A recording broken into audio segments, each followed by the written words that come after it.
Hello, and thank you everyone who joined us this evening. For those of you who don't know me, I'm Martin Gatrost. I go by Marty or by Click when I'm through hiking. Tonight, I'll share with you my journey on the Pacific Northwest Trail, 1,200 miles from Glacier, Montana to Cape Alava, Washington. I'll go through this pretty quickly just to cover everything. You can use the chat to ask questions, and afterward, I'll answer as many as I can. First, an overview of the Pacific Northwest Trail, or P&T for short. It is also referred to as the Crown to Coast, as it runs from the Continental Divide in Glacier National Park all the way out to Cape Alava, Washington, which is the furthest most point in the western or the lower 48. It is about 1,200 miles with a little over 200 miles through Montana, 100 miles through Idaho, and a very long 900 miles through Washington. Some of the challenges of the P&T. The Pacific Northwest Trail is considered one of the most rugged and remote trails in the US. There are a number of factors that make this trail very challenging. The biggest of these is navigation. And although the P&T is designated as a national scenic trail, is actually it's more of a route really, and uses a network of existing trails, lots of them unmaintained, as well as cow paths, Forest Service roads, gravel roads, active logging roads, paved roads, all this with lots of off-trail navigation to connect to the different routes. Another challenge particular to the P&T is its orientation. Running from east to west, it crosses over 7 different mountain ranges to make it to the end. This makes for over 200,000 feet total elevation gain over 1,200 miles. Here I am flying into Kalispell, Montana. It'd been a turbulent past couple of weeks getting ready, and it was hard to believe I was finally here. My first challenge of the P&T was actually getting to what would be my starting point in Polbridge, Montana. It was 55 miles from Kalispell with the last 30 on gravel roads and not a lot of options to get here other than hitchhiking or an incredibly expensive cab ride. I wasn't sure how hitching would go because of COVID, so I left Kalispell with an extra 2 days food just in case I had to walk the entire distance. But fortunately, it actually only took me about 4 hours and 2 hitches to get all the way to here. And this was actually as close as I'd get to Glacier National Park, which is actually, the start of the trail. Due to COVID, the whole east side of Glacier was closed. And so Polbridge made the most practical starting point. Over the 2.5 months I was on the trail, I'd make 14 stops for resupplies. As I go through the presentation, you'll see I've highlighted each these sections in red as I go over them. My first section would start in Polbridge, Montana, and travel 76 miles through the Whitefish Range to Eureka, Montana. I'd planned some extra time for this section because I was not exactly sure how much snow I'd find once I got up into the mountains. And I'm off. One of the few P&T signs I'd see, most of the trail is not actually marked. You can see here I have my bear spray clipped to my sternum strap. It was my first time in grizzly habitat, and the first couple of days were a little nerve-wracking, especially since a lot of the trail is overgrown and I was by myself. What's kind of funny now is literally a few hours after I started the trail, I was going through one of these overgrown areas, and I had a grouse fly up right in front of me. And if you've ever had a grouse fly up in front of you, if you startled one, they hide until the last minute and then burst out of the brush with quite a racket. And needless to say, it scared the crap out of me. On the P&T, a lot of the trail through Montana would look like this. And at times it actually looked like this. You can see this is actually the trail through the blowdowns here. I've read plenty about how lots of the trail was unmaintained, but nothing could have prepared me for climbing through all the spruce blowdowns. Blowdowns would be one of the few consistent things for the next 2.5 months. This is Mount Wham Lookout Shelter. Between Montana and eastern Washington, the PNT passes through a series of lookout shelters that we would see along the way. Also, still lots of snow from the previous winter, and it was pretty slow going at times. Fortunately, by the time I got off this section, most of it had disappeared. So much of Montana's rugged beauty made me think of this was maybe what North America might have looked like after the last ice age before humans had gotten here. Day 5 and the first people I'd seen since leaving Pole Bridge. Here, this is Gasket, Not a Chance, and Husk. I would end up hiking with these first two for off and on for the rest of the trail. And I've made it to Eureka. This is a Eureka to Yaak. You can see highlighted here in red. And after 5 days, I've made it to my first resupply in Eureka. From here, I'd be climbing up into the Purcell Range, and it would be another 57 miles to my next resupply in Yaak, Montana. A hard fact of the PNT is there are plenty of long road locks. They have their own benefits and drawbacks. The upside is you can knock out a lot of mileage pretty quickly, especially with lots of caffeine and some music on your headphones. The downside is that asphalt is hard, and it's much harder on your feet too. And after about 10 miles of pavement, it feels like about 20 miles of trail. And here we are meeting some hikers at Webb Mountain Lookout Shelter. This is Backtrack, Not a Chance, Gasket, and Cougs. This is our third lookout shelter I'd seen so far. This is Mount Henry Lookout Shelter. It's pretty cold and damp this evening, and we actually stayed in this one. And here, where this is a Gasket and Not a Chance. There actually wound up being 8 of us in this tiny little shelter. But I was pretty glad to be in there because it was cold, damp, and windy outside. 2 days later, I limped into Yaak, Montana to pick up the resupply I'd mailed myself the month before, as well as give my feet a break. You can see here I've lost the skin on both of my pinky toes due to blisters. Let's see, so the next section actually would be Yaak to Bonners Ferry, my second resupply. This section was 70 miles and would go past the Northwest Peak alternate before leaving the Purcell Range behind.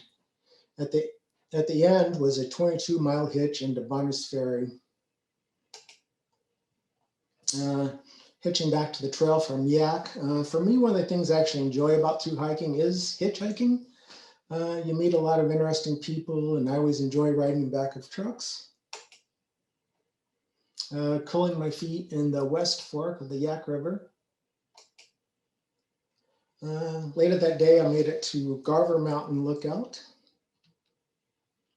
Views were stunning. And here you can see this is up in the lookout shelter. I knew this one had a reservation system, but I thought maybe I'd get lucky and be able to spend the night up here. But unfortunately, right after I finished dinner, a couple came up and told me they had the reservations. And well, I still had miles and I was supposed to do anyways. Here I'm back on the trail. I think this photo does a good job of capturing how dense and dark the spruce forests are in Montana, especially on a cloudy day. And then the next day, I'd made it to Northwest Peak Lookout and the start of the Northwest Peak alternate. There are a lot of alternate routes along the PNT, the kind of optional routes you can take.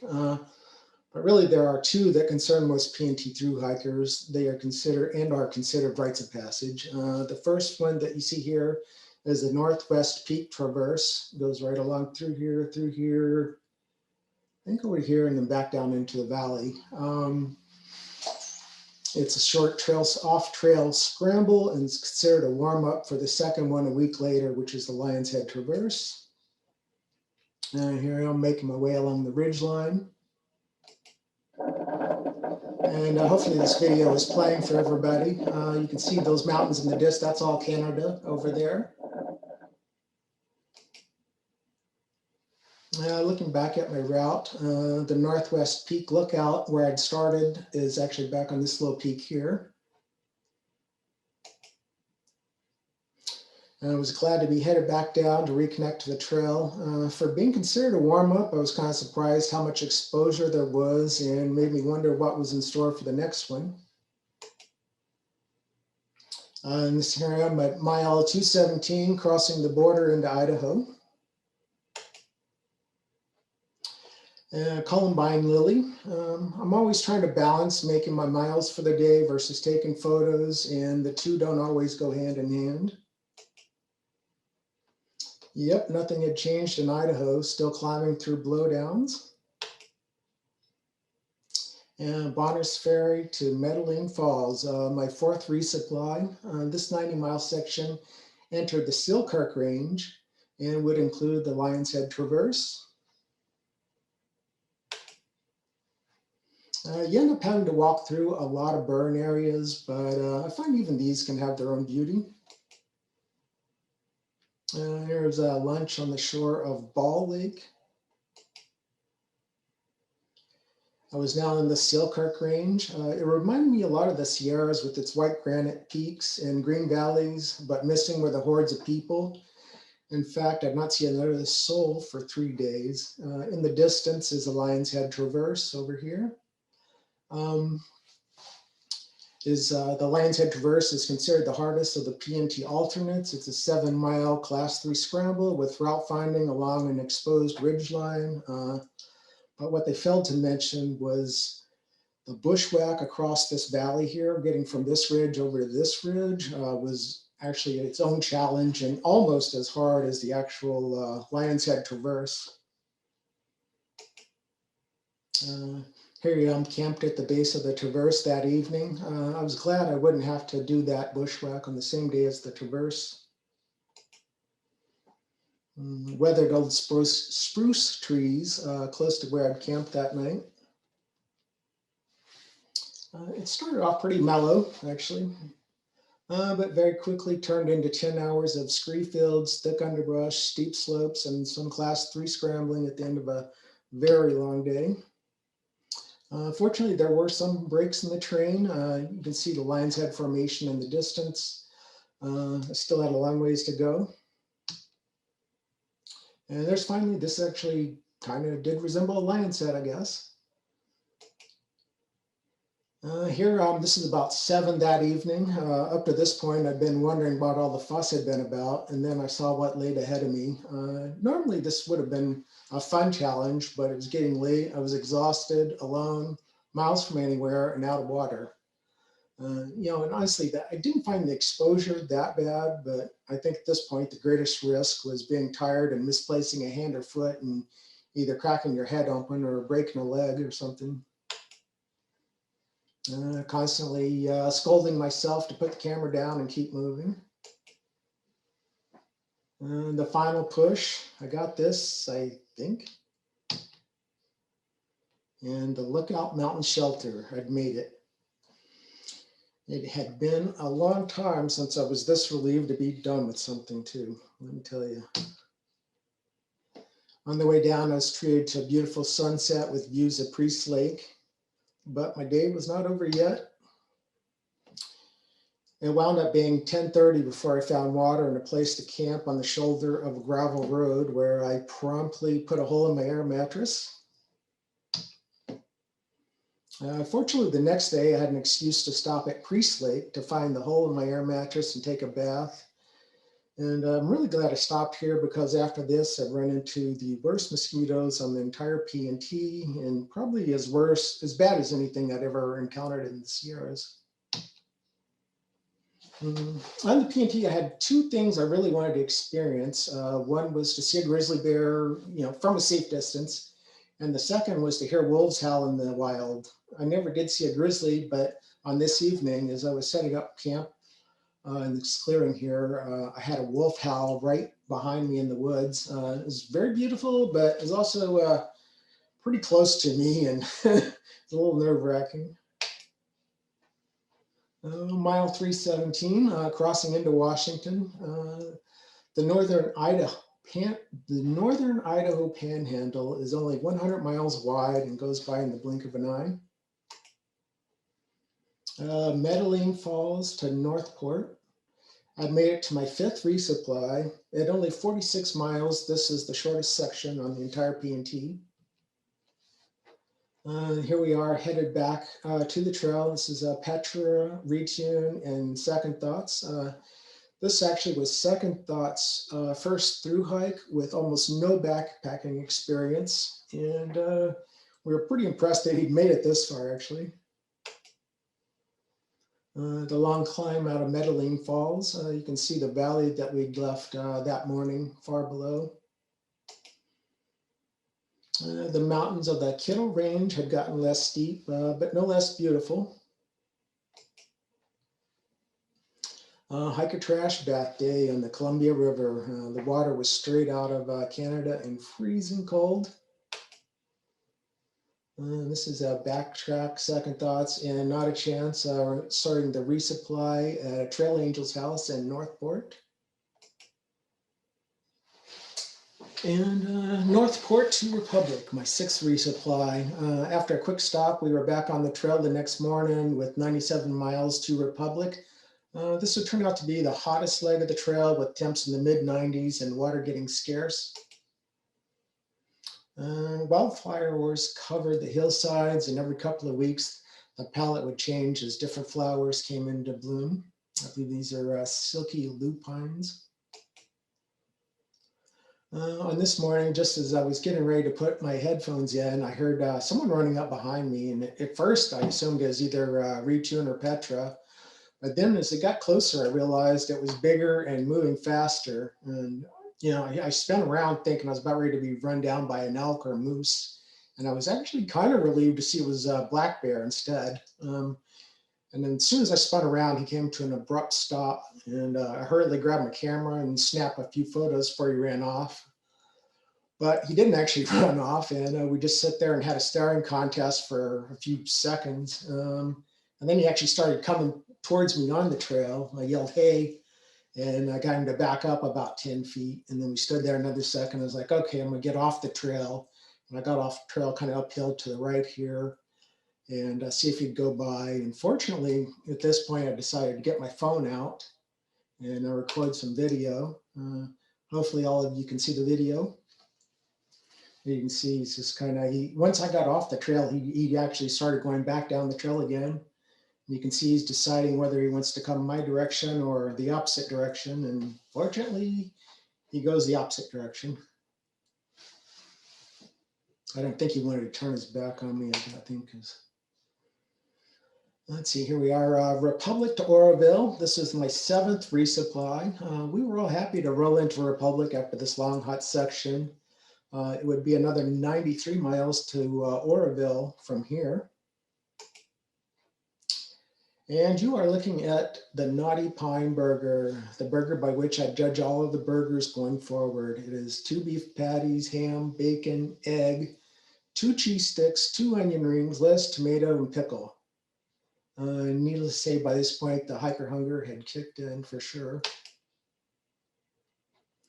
The climate got more arid as we headed towards Oroville. This is all like eastern and into central Oregon. I mean, Washington is it's pretty dry. This here was end of a long hot day of off-trail bushwhacking through burnt forest with blowdowns and dense undergrowth. All the scrapes here are from dead spruce limbs hiding in the undergrowth. August 6th, this is Mount Bonaparte, and this would be the last lookout tower of the PNT. I was fortunate with the weather, especially for the Pacific Northwest. This was the only day I really got soaked on the entire trail. Here I am the next morning drying out my gear on lunch break. Here and headed into Oroville, Washington. The spruce forest had been replaced with sagebrush and desert. Oroville to Ross Lake, right here. I've made it to Marty, Washington. Yep. you might want to slow down a little bit because there's a lag on the slides. Oh, okay. When you click it, just make sure you. that it flips over. Okay. Here we are, yeah, Oroville to Ross Lake. And, let's see, I made it resupply number 8. And this is approximately the halfway point. And then the next stretch is actually 158 miles. This is the longest and most remote stretch on the PNT, going through the Pasayten Wilderness, then south on the Pacific Crest Trail for 13 miles before heading into Ross Lake Resort.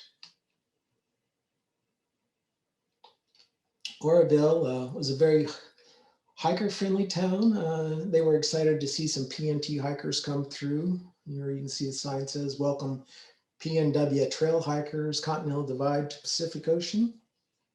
This was actually the motel that we stayed at. Here is Ajax and Yaak headed out of Oroville. At 28 miles, this is the longest road walk on the PNT.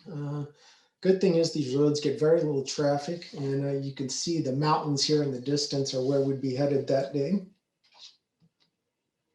Let's see, the same day there, you can see this is end of a long day. It's Yaak and Ajax making dinner under the Milky Way.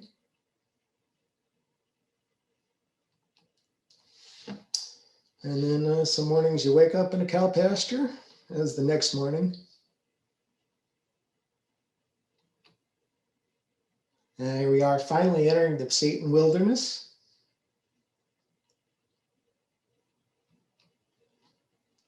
Lots of dramatic clouds and high alpine lakes. Here I am crossing over Cathedral Pass in the Pasayten Wilderness. Yeah, about 3 days in, and I'm wondering if I brought enough food.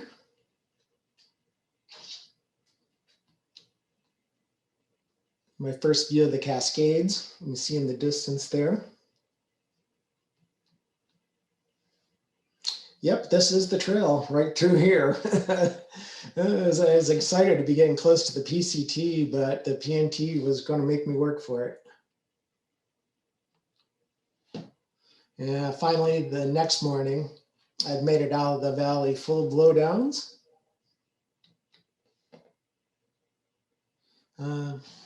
When I saw Hopkins Lake, I knew I was finally back on the PCT. At the top of this pass right here, I sat and had lunch in the same spot I'd eaten it 3 years before. It felt good to be on the well-groomed trails of the PCT, but unfortunately it's over in a short 13 miles. Here I am making a long walk around Ross Lake. This is a footbridge over Devil's Creek. You can see how green the water is going into it. And this is actually looking up Devil's Creek from that bridge. It was amazing just how green it was. It's actually one of the places I definitely want to go back to it someday.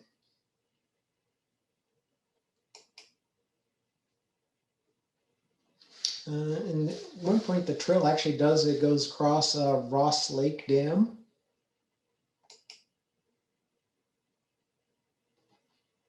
Here I'm on the dam looking west towards North Cascades National Park. After a long 7 days, I made it into Ross Lake Resort.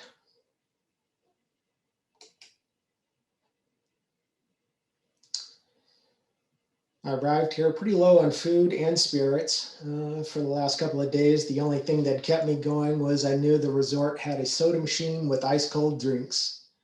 I picked up my resupply box, had a quick swim off the dock, made a phone call to Glacier for my permits, down the rest of my sodas, ate the rest of my sugar, and I was back on the trail. Ross Lake to Concrete. This was resupply number 9. but really only a pit stop as the resort is booked up months in advance. This section would be 93 miles through old growth cedar forest and Glacier National Park.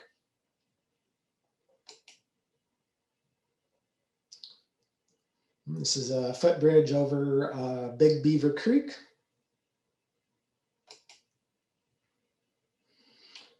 Camped just short of Glacier National Park boundary on Big Beaver Creek.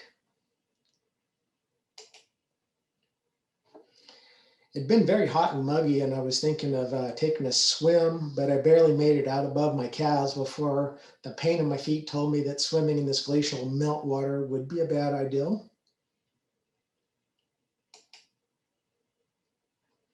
Here I am entering North Cascades National Park. The moss that carpeted everything made the forest eerily quiet. Here Ajax is crossing the Chilliwack River. A trolley car, probably one of the most unique experiences on the trail. Hopefully everybody can see the video.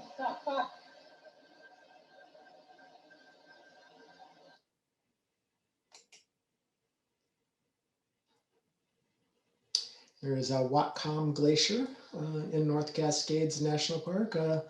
You know, and the night before I'd heard what I thought was thunder, even though I knew it was clear with no rain in the forecast. And finally, the next day, I figured out what I'd heard wasn't thunder, but as actually the glaciers calving off.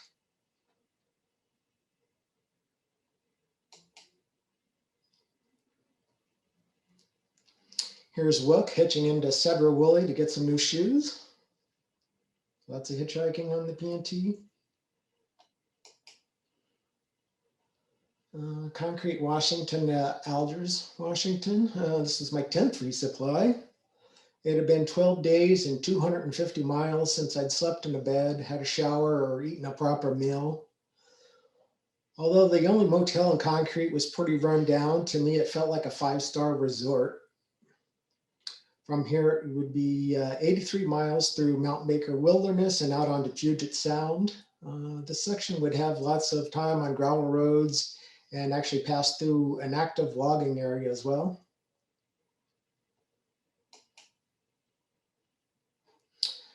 The clouds only gave us a few glimpses of Mount Baker, but the lupines were still in full bloom.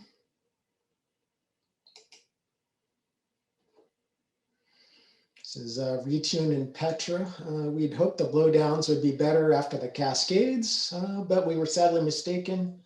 We'd also joked that when we finally made it to the beach, it'd be full of blowdowns.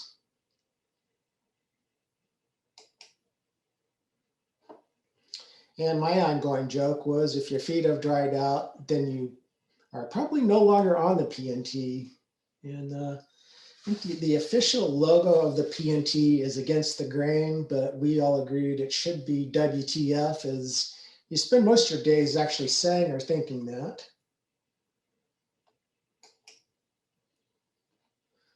Finally, a clear view of Mount Baker.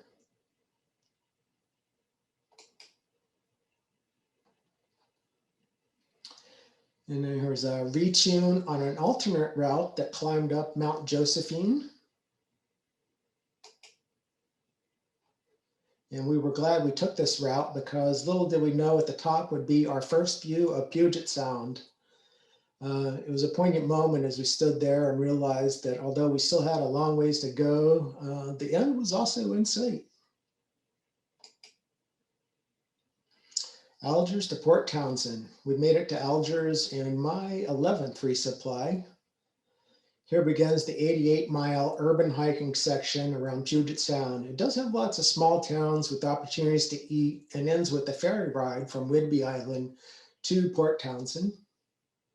See, that's right here.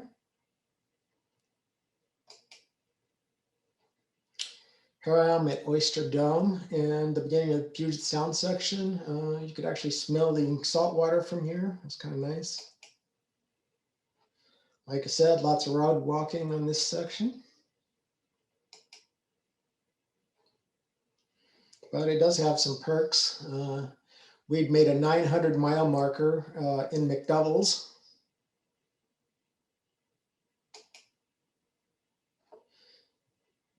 and the roadsides were covered in ripe blackberries. This section also has lots of people who host hikers called trail angels. We were getting spoiled. This was our second trail angel's house in as many days. And through hiking usually includes lots of unique experiences that are not necessarily hiking. You know, you spend a lot of time getting in and out of towns, hitchhiking, you know, at other people's houses and stuff, hosts. And here, shortly after getting to Trail Angel Mark's house, his friend stopped by to fly her falcons in the field behind his house. And here we are headed over Deception Pass Bridge. Over to Whidbey Island. After 2 long months, we were finally on the beach. Retune and Petra. Through hikers affectionately refer to themselves as hiker trash. It's kind of obvious, I guess. We are sitting out in front of a convenience store.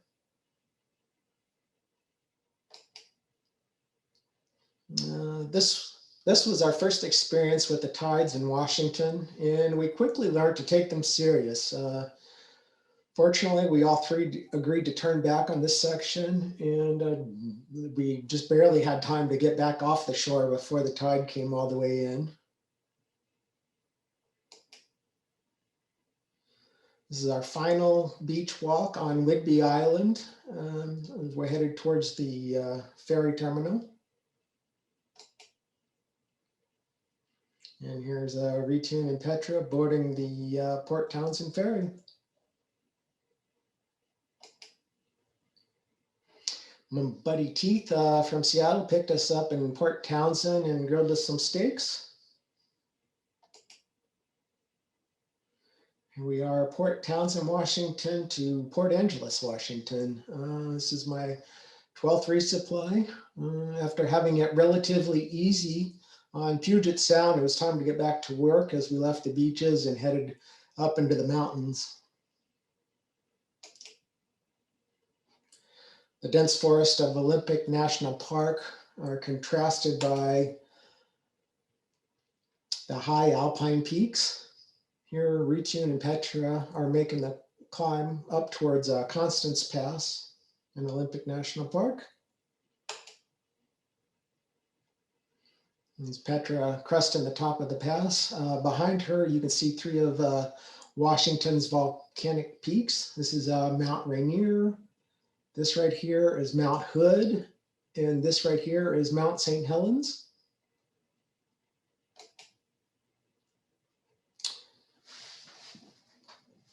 Here we are nearing the top of Grand Pass, one of the PNT's toughest climbs, gaining 2,200 feet in a little over 1 mile. This picture is a little deceptive. You see the trail here along, nice approach, but right below this, what you can't see is a series of tight zigzags coming up from the valley below.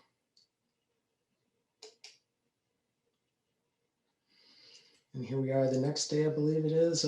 Petra climbing up towards Hurricane Ridge Visitor Center, where we'd hitch into Port Angeles.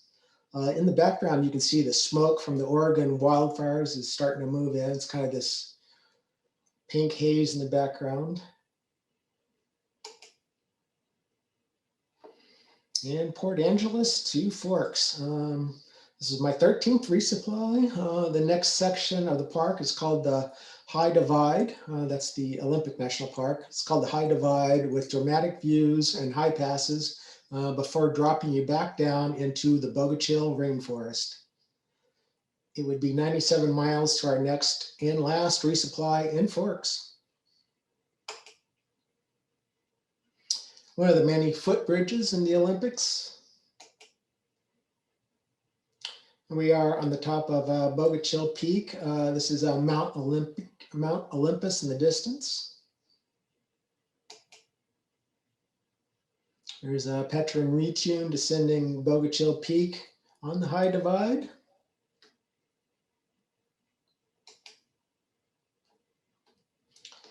very rugged volcanic terrain of Olympic National Park. And here we are headed into the Bogachil rainforest. Just amazing how vibrant and green everything is here.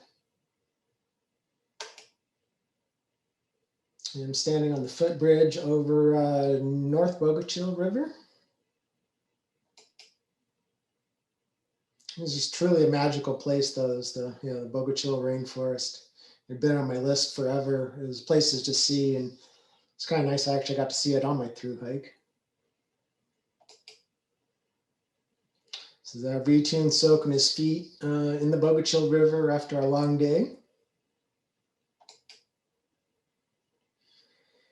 Here you can see just how large the ferns are. This is actually Petra here, and the ferns are over her head.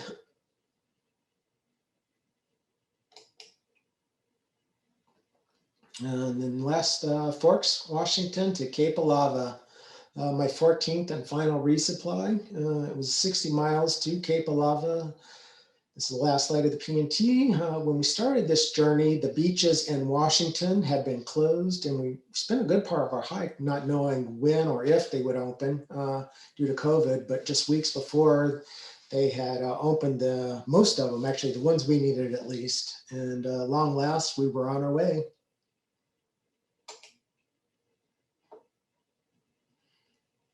Turns out there's a show called Twilight, and Forks is where it is filmed. Who'd have ever thought to film a TV show here about vampires and werewolves in such a green and vibrant place? This is our last road walk on the P&T. For the past 1,100 miles, when day hikers asked where we were headed, we jokingly reply, to the beach. But here we finally are, headed to the beach. You can see the smoke from the wildfires is resettled in now.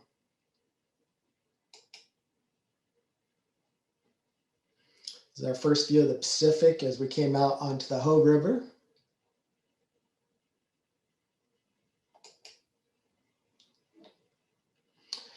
And we are camped on a sandbar to wait out the tide. Our timing to reach the coast was unfortunate. As it turns out, the only tide low enough for us to get around the cove ahead of us would occur at 2 a.m. with a 1 a.m. wake up, and here's what waited for us. Although it was only a couple of miles, it was extremely slow going. When someone says beach, this is not what comes to mind.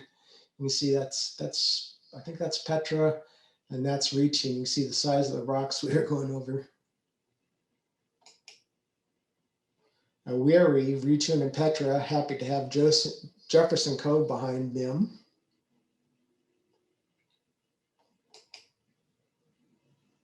It was strange to see so much beach with no one around for miles.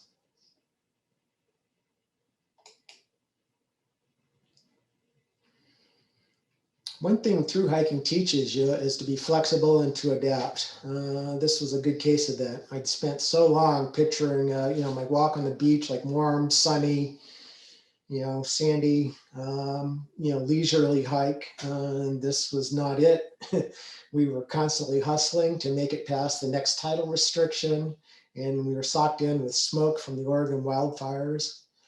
But it was also had a very surreal beauty to it, and I appreciated it in its own way. Long stretches of beach were interrupted by occasional climbs up onto the mainland to get around some of the points. Here you can see a tsunami exit sign, usually mark the exits up onto the mainland.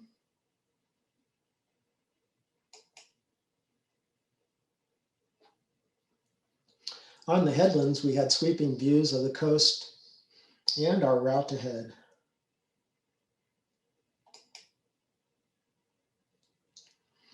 And inland, the vegetation was even more dense and green than it had been in the Bogachil rainforest.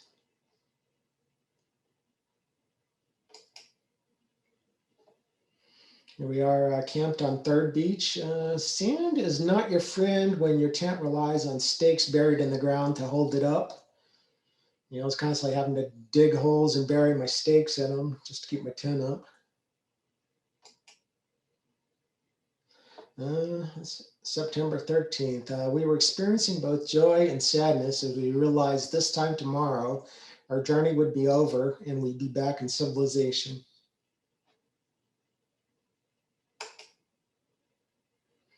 Our last night's camp, let's see, and this night actually we had a front that moved in and actually pushed most of the smoke out, but it was replaced with like fog and mist.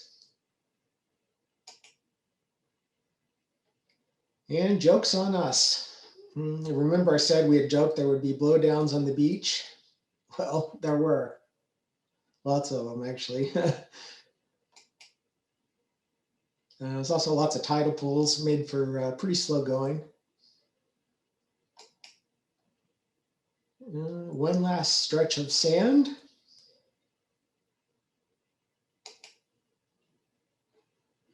And at last, we'd made it. Cape Alava. I'd carried a bottle of sparkling cider from Forks so we'd have something to celebrate with.